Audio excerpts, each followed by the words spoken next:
ሲያስቀምጥ ክልል 1 2 3 ሲል ህገ መንግስቱ ቀበሌ ግን አያሰምርም። እችኛዋ ካርታ የኦሮሚያን አይልም ህገ መንግስቱ። ምን ይላል? አከራካሪ ጉዳዮች ካሉ በህዝበ ውሳኔ ምላሽ ያገኛሉ ይላል እንጂ ድንበር አስምሮ ልክ እንደ ኢትዮጵያና ሱዳን ኢትዮጵያና ኬንያ ድንበር ነው አይልም።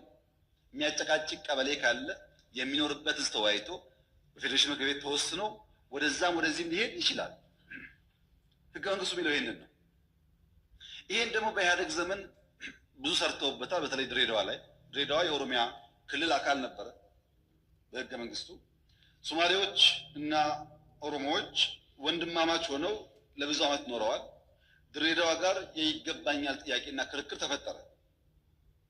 ሲፈጠር በኢህአደግ ዘመን በዚህማ አንጨቃጨቅም፣ ድሬዳዋ ከኦሮሚያ ይነጠልና ለፌዴራል መንግስት ይሁን፣ ሶማሌ አንዱን ተርም ከንቲባ ይሁን፣ አንዱን ተርም ኦሮሞ ከንቲባ ይሁን ብለው አስማሙ። ይሄ ግን ህገ መንግስት ላይ የለም። ከዚያ በኋላ ድሬዳዋ ሶማሌና ኦሮሞዎች በሰላም እየኖሩ ነው። በጣም ጥሩ።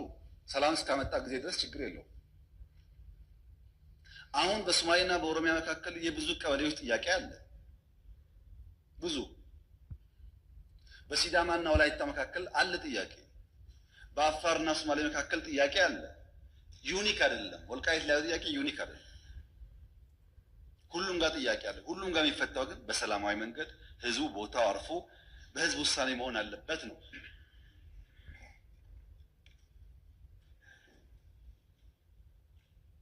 ህዝቡን ሆልድ አድርገው ይዘው አይመለስም ብለው የሚፈጥሩት ቀውስ ህዝቡ ላይ ችግር ከማምጣቱም በላይ ይሄንን ጥያቄ ራሱ